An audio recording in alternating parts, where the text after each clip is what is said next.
Hello guys, welcome back to my channel Pharma care.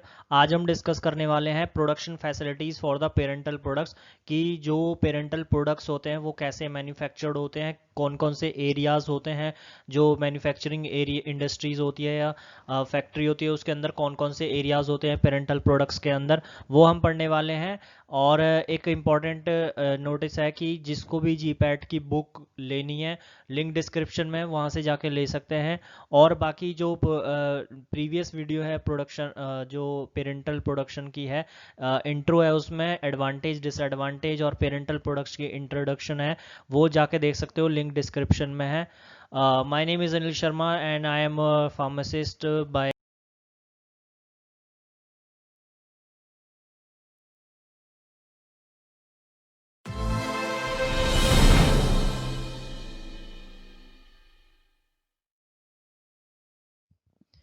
ये एक flow chart है पूरा, एक जो प्रोडक्शन फैसिलिटीज़ होती हैं। सबसे पहले जो स्टोर रूम होता है उसके अंदर से हम मटेरियल्स या फिर इक्विपमेंट लाते हैं। उसके बाद सबसे पहला प्रोसीजर जो होता है हमारा क्लीनअप एरियाज़ होता है। क्लीनअप एरियाज़ में जो हमारा वाइल्स वगैरह है, जो भी हमारे इक्विपमेंट्स हैं, उनको हम वॉश करते हैं। उसके बाद हमारा प्रिपरेशन एरिया होता है जिसमें हम प्रिपेयर करते हैं।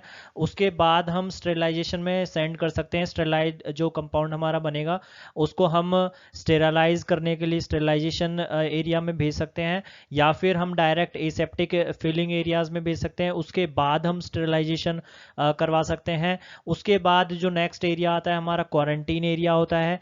स्टेरलाइजेशन से हम क्वारंटीन एरिया में भेज सकते हैं, या फिर हम प्रिपरेशन एरिया में सेंड करें, फिर एसेप्टिक एरिया में सेंड करें, उसके बाद हम क्वारंटीन एरिया में सेंड करें। क्वारंटीन एरिया के बाद हमारा जो लास्ट हमारा होता है पैकिंग एंड फिनिशिंग।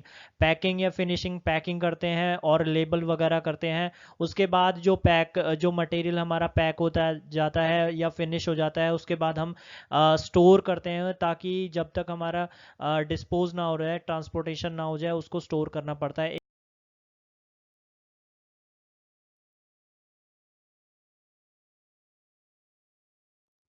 सबसे पहले हम पढ़ लेते हैं इंट्रोडक्शन ऑफ पेरेंटल, जो प्रोडक्शन फैसिलिटीज़ है उसका इंट्रोडक्शन पढ़ लेते हैं। सबसे पहले ये ध्यान में रखना है, जो भी मैन्युफैक्चरिंग हम करेंगे पेरेंटल प्रिपरेशन की, जो भी मैन्युफैक्चरिंग, चाहे वो इंजेक्शन हो, चाहे वो एम्प्यूल्स बना रहे हो, चाहे वो हम वाइल्स बना रहे हो, कोई भी प्रिपरेशन हमारी पेरेंटल प्रिपरेशन बन रही हो, उसके उसमें क्या करना है, कोई भी जो एम्प्लॉय है उसको एक स्पेशल प्रिकॉशन लेनी पड़ेगी, ताकि स्टेरिलिटी मेंटेन कर सके, और जो भी हमारा प्रिपरेशन है उसके अंदर कोई भी पर्टिकुलेट मैटर नहीं होना चाहिए। अगर पर्टिकुलेट या फिर फॉरेन मैटर होगा उसके अंदर, तो वो एक एम्प्योल वायल्स या इंजेक्शंस के अंदर जाएगा। जाने के बाद अगर वो उसको इंजेक्ट या एडमिनिस्टर करेंगे किसी भी पेशेंट के अंदर, तो वो पेशेंट की बॉडी के अंदर इन्फेक्शन कॉज कर सकता है। अब जो हम पेरेंटल प्रिपरेशन की मैन्युफैक्चरिंग करते हैं उसके कौन कौन से एरियाज होते हैं, बेसिकली जो 5 सेक्शंस डिवाइड करे गए हैं मैन्युफैक्चरिंग के अंदर, जो प्रोडक्शन जहाँ पे होती है, जो पेरेंटल प्रिपरेशन है जहाँ पे होती है इसकी। पहला जो एरिया आता है वो होता है क्लीनअप एरिया। जो जो सेकंड आता है वो होता है प्रिपरेशन एरिया। थर्ड आता है हमारा एसेप्टिक एरिया। फोर्थ आता है हमारा क्वारंटीन एरिया। एंड फिफ्थ आता है फिनिशिंग एंड पैकिंग, लास्ट ये होता है। अब हम ब्रीफ में डिस्कस करेंगे इन पांचों एरियाज को। जो सबसे पहले एरिया आता है वो होता है हमारा क्लीनअप एरिया। जो सारे पेरेंटल प्रोडक्ट्स होते हैं वो हमारे क्या होने चाहिए, सबसे पहला ये याद रखना है कि सारे के सारे जो पेरेंटल प्रोडक्ट या प्रिपरेशन होती है हमारी, वो ना उसमें फॉरेन पार्टिकल्स होना चाहिए और ना ही माइक्रो ऑर्गेनिज्म होना चाहिए। ये कैसे पॉसिबल है? ये पॉसिबल है कि हमारा जो एटमॉस्फेयर है, जो क्लीनअप एरिया को एटमॉस्फेयर, जो रूम का एटमॉस्फेयर है, उनको ना तो डस्ट होना चाहिए उसमें, ना फाइबर्स होना चाहिए, और ना ही माइक्रो ऑर्गेनिज्म होना चाहिए। जहाँ पे हमारा जो पेरेंटल प्रोडक्ट है वहाँ पे मैन्युफैक्चरिंग हो रही है, उसमें ना तो डस्ट होना चाहिए, ना फाइबर होना चाहिए, ना माइक्रो ऑर्गेनिज्म होना चाहिए। और दूसरी कंडीशन ये हम करवा सकते हैं कि जो क्लीनअप एरिया है वो उनको हम ऐसे मटेरियल से कंस्ट्रक्ट करवा सकते हैं ताकि जो मॉइस्चर से विदस्टैंड कर सके, या स्टीम ना अफेक्ट करे उस एरिया को, ना डिटर्जेंट अगर हम अप्लाई करें तो उस पर भी कोई इफेक्ट ना पड़े क्लीनअप एरिया को। ऐसे मटेरियल्स हमें कंस्ट्रक्ट करवाना है। जो सीलिंग और वॉल्स होती हैं क्लीन अप एरिया की, वो इस ऐसे मटेरियल से कोट करवानी है जो कि हमारा जो डस्ट है या फिर माइक्रो ऑर्गेनिज्म अगर बाहर से आए तो उस पे एक्यूमुलेट ना हो, उस पे कलेक्ट ना होए। तो ऐसे मटेरियल से हमें सीलिंग्स और वॉल्स क्लीन अप एरिया की कोट करवानी पड़ेगी। एक एग्जॉस्ट फैन भी लगना चाहिए रूम के अंदर, ताकि जो हीट है या फिर ह्यूमिडिटी है वो अपना बाहर निकल सके, ताकि जो पर्सन या एम्प्लॉय जो काम कर रहे हैं क्लीन अप एरियाज के अंदर उनको सफोकेशन ना लगे। इसीलिए हमें एग्जॉस्ट फैन भी एक फिट करवाना पड़ेगा उसमें क्लीन अप एरिया में। जो कंटेनर्स और क्लोजर्स होते हैं हमारे, जो जिसके अंदर हमारी पेरेंटल प्रिपरेशंस हमारी रखी जा रही हैं, उनको वॉश करना पड़ेगा इस क्लीन अप एरिया में। नेक्स्ट जो हमारा एरिया आता है वो होता है हमारा प्रिपरेशन एरिया। प्रिपरेशन एरिया जैसे वर्ड से ही पता चल रहा है, हमारा प्रिपेयर करने वाले हैं इसमें कुछ। इस वाले एरिया में क्या करते हैं हम, जो पेरेंटल प्रोडक्ट्स हमारे बनने वाले हैं, जो प्रिपरेशन बनने वाले हैं, उनके इंग्रेडिएंट जो भी होंगे उनको हम मिक्स करते हैं इस वाले एरिया में। अब मिक्स करने के बाद जो प्रिपरेशन बनेगी उसको हम फिलिंग ऑपरेशन के लिए तैयार करते हैं प्रिपरेशन एरिया में। अब इसमें प्रिपरेशन एरिया में ऐसा कोई असेंशियल नहीं है कि तुम एसेप्टिक कंडीशन ही रखो, बट एक स्ट्रिक्ट प्रिकॉशन रखना पड़ेगा तुम्हें कि ताकि जो कंटेमिनेशन है बाहर से ना आए, कोई भी डर्ट ना आए बाहर से, कोई भी माइक्रो ऑर्गेनिज्म तुम बाहर से ना लाओ, कोई भी एम्प्लॉय। तो एक स्ट्रिक्ट प्रिकॉशन तुम्हें लेना पड़ेगा ताकि वो प्रिवेंट हो सके, कंटेमिनेशन प्रिवेंट हो सके हमारी। जो कैबिनेट्स और काउंटर्स होते हैं प्रिपरेशन एरिया में, वो उनको हम स्टेनलेस स्टील से बनवाते हैं प्रिपरेशन एरिया के अंदर, और उनको इस तरह फिल करवाते हैं कैबिनेट्स और काउंटर्स को ताकि जो कोई भी स्पेस ना रहे, ताकि इनके अंदर डर्ट या फिर कोई भी माइक्रो ऑर्गेनिज्म, कोई भी फाइबर्स वगैरह ना एक्यूमुलेट हो, इसलिए हम उनको सील करवा देते हैं। जो सीलिंग और वॉल्स होती हैं हमारी प्रिपरेशन एरियाज के अंदर, उनको सील करवा देते हैं और एक सूटेबल पेंट करवा देते हैं हम सीलिंग और वॉल्स के ऊपर, ताकि इनको थॉरली क्लीन कर सकें हम। जो हमारा नेक्स्ट एरिया आता है वो होता है हमारा एसेप्टिक एरिया।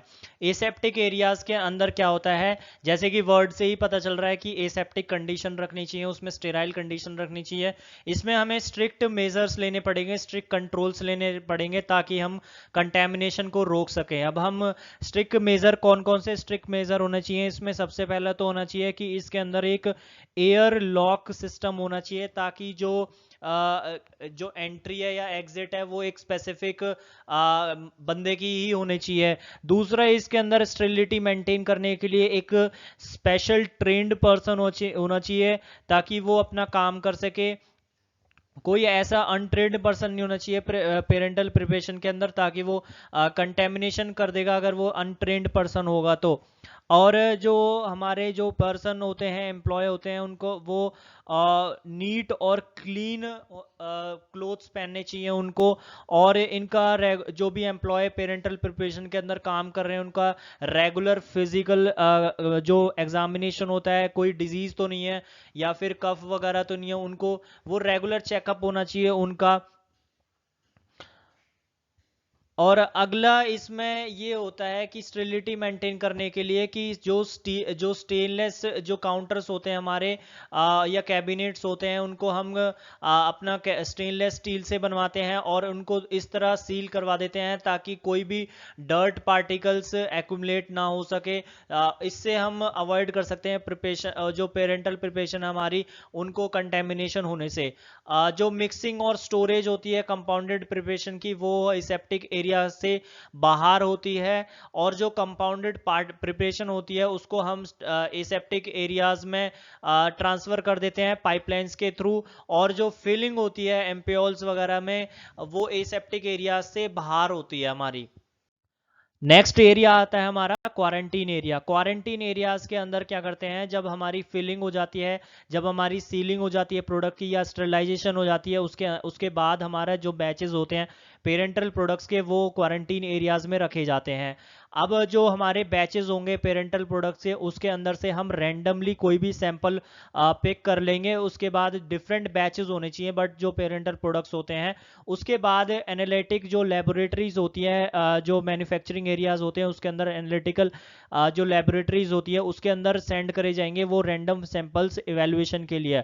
अब जो parenteral products quality control test जो भी हमारे पास करे अगर वो पास कर जाएंगे तो उसको हम फिनिशिंग या पैकिंग एरियाज में ट्रांसफ़र कर देंगे। अब कौन कौन से कंट्रोल टेस्ट हमारे कंट्रोल जो टेस्ट होते हैं वो कैरी आउट करते हैं, हमारे बेसिकली स्टेरिलिटी टेस्ट होते हैं, हमारा क्लैरिटी टेस्ट होता है, लीकेज टेस्ट होता है, पायरोजन टेस्ट होता है, ऐसे भी करते हैं हमारे जो पेरेंटल प्रोडक्ट्स होते हैं उनके ऐसे भी करते हैं। अगर ये टेस्ट पास कर गया वो सैंपल तो हम उनको फिनिशिंग या पैकिंग एरियाज में ट्रांसफर कर देते हैं। लास्ट हमारा एरिया आता है फिनिशिंग एंड पैकिंग। फिनिशिंग और पैकिंग में क्या होता है, जब हमारे पेरेंटल प्रोडक्ट्स जो हमारे इवैल्यूएशन के बाद हमारे लेबल करे जाते हैं और पैक करे जाते हैं। इवैल्यूएशन जब हमारा हो जाता है एम्प्यूल्स का या वायल्स का या ट्रांसफ्यूजन बॉटल्स का, उसको प्रॉपरली पैक करा जाता है, लेबल करा जाता है। लेबल के अंदर क्या क्या लिखा जाता है वो होता है कि उसके अंदर लिखा जाता है नेम ऑफ प्रिपरेशन लिखना चाहिए, क्वांटिटी प्रिपरेशन की क्या होती है, मैन्युफैक्चरिंग लाइसेंस नंबर होता है, उसके अंदर बैच नंबर होता है, डेट ऑफ मैन्युफैक्चर होती है, डेट ऑफ एक्सपायरी क्या है प्रिपरेशन की, स्टोरेज कंडीशन क्या होनी चाहिए प्रिपरेशन की, रिटेल प्राइस क्या होता है, या फिर मैन्युफैक्चरर्स का एड्रेस क्या होता है, जो मैन्युफैक्चर जो बना रहा है उस पेरेंटल प्रिपरेशन को उसका एड्रेस क्या होता है। उसके बाद जो उसमें जो हमारा प्रिपरेशन होती है उसकी प्रॉपर पैकिंग होना चाहिए, ताकि जो फिजिकल डैमेज ना हो ट्रांसपोर्टेशन के दौरान या हैंडलिंग के दौरान, या फिर हम जब प्रिपरेशन को स्टोर करेंगे तो उसके दौरान हमारा फिजिकल डैमेज ना हो। जो लेबल्ड कंटेनर होते हैं उनको पैक करे जाते हैं वो कार्डबोर्ड के अंदर या फिर प्लास्टिक कंटेनर्स के अंदर। जो एम्प्यूल्स होता है हमारी, उनको हम पार्टीशन कार्डबोर्ड्स को के अंदर हम रखते हैं ताकि जो अगर वो फिजिकली डैमेज ना हो जाए, इसीलिए हमें वो अवॉइड करना चाहिए एम्प्यूल्स को, इसलिए पार्टीशन बॉक्सेस के अंदर हम रख देते हैं। जो हमारा पैक्ड पेरेंटल प्रोडक्ट्स होते हैं उनको टेम्परली स्टोर कर देते हैं लास्ट में, और तब तक स्टोर रखते हैं तब तक वो फाइनली डिस्पोज ना हो जाए, मतलब ट्रांसपोर्टेशन के लिए चले ना जाए।